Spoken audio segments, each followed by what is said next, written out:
বেশ কিছু সংশোধনী আনা হয়েছিল, যে সংশোধনীগুলো বাংলাদেশের গণতন্ত্রের কবর রচনা করা হয়েছিল, যে সংশোধনীগুলোর মাধ্যমে বাংলাদেশের ফ্যাসিস্টের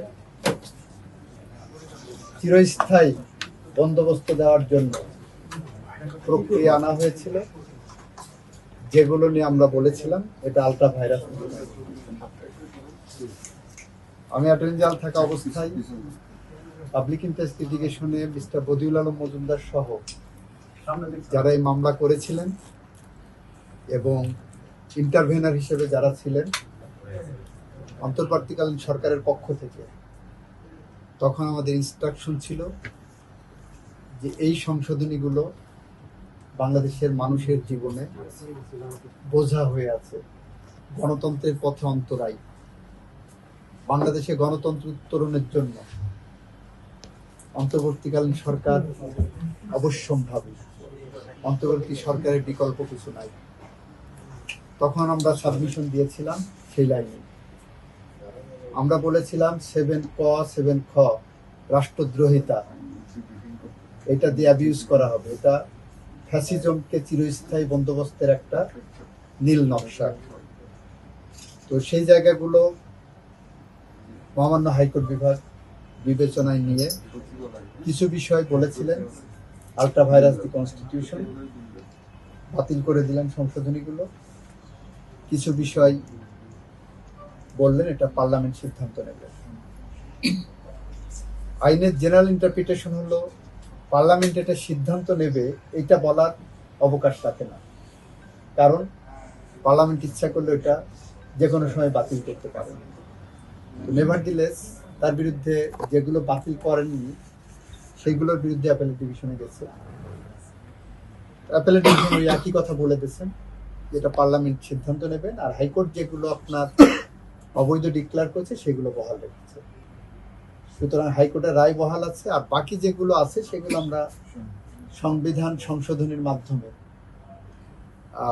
যা যা পদক্ষেপ নেওয়া দরকার আমরা পার্লামেন্টের সামনে প্লেস করবো এবং সেই অনুসারে করব। এবং সেখানে আমাদের এই সংশোধনীগুলো আনতে আমাদের মুখ্য বিবেচ্য বিষয় থাকবে জুলাই চার্টার।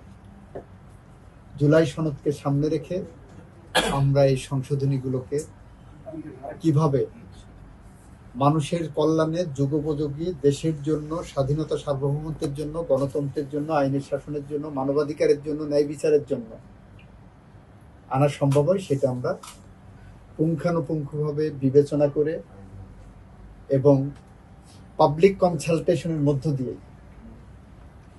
আমরা সংসদে বিল আনবো, এই আশ্বাস দিতে পারে। আর যেগুলো অবৈধ ডিক্লেয়ার হচ্ছে এগুলো আমরা সংবিধানে সংশোধনী আনতে হবে। দ্বিতীয় প্রশ্ন, মানে বর্তমান গণতান্ত্রিক সরকার ক্ষমতায় আছে, যে জাতীয় সংসদ ইলেকশন হবে, সেই ইলেকশন কি তত্ত্বাবধায়ক সরকারের অধীনে হবে, এটা কি আপনি নিশ্চিত করে বলতে পারছেন কিনা? ইনশাআল্লাহ, ইনশাআল্লাহ এটা আমাদের রাজনৈতিক অঙ্গীকার। আপনারা জানেন তত্ত্বাবধায়ক সরকার এটা বিএনপির আন্দোলনের ফসল।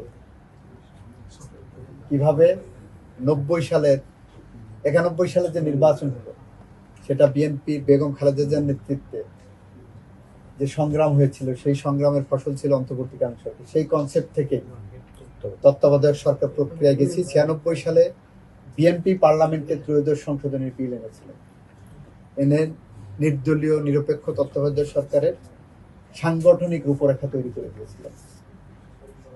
এবং বিএনপি এটার জন্য বিগত 16-17 বছর ধরে সংগ্রাম করেছেন। বেগম খালেদা জিয়ার নেতৃত্বে দেশ বাঁচাও মানুষ বাঁচাও যে স্লোগান দিয়ে আমরা নিরন্তর সংগ্রামের পথে হেঁটেছিলাম, সেই পথে হাঁটার মুখ্য লক্ষ্য ছিল যে আমার ভোট আমি দেব, যাকে খুশি তাকে দেব। এবং সেই প্রক্রিয়ায় ফেরার জন্য তত্ত্বাবধায়ক সরকারের বিকল্প কোনো পথ ছিল না। আমরা সেই জায়গাটা রাজনৈতিকভাবে অঙ্গীকারবদ্ধ। আমরা রায়টা বিবেচনা করে আসুক সামনে, রায়টা দেখি, রায়ের আলোকে রায়ের সাথে যাতে সাংঘর্ষিক না হয় সেইটা বিবেচনা করে যে পাবলিক কনসালটেশনে দেব, সব শ্রেণীর মানুষের, সব মতের মানুষের, সব পথের মানুষের সাজেশন নেব। এই ক্ষেত্রে কি আপনার গণভোটের যে রায়টা আজকে হয়েছে, যেটা ওইটা আমরা রায়টা পর্যালোচনা করে পদক্ষেপ নেব।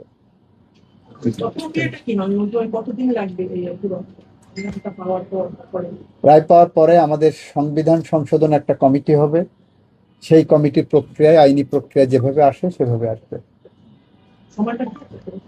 এটা তো টাইম ফ্রেম বলা যায় না।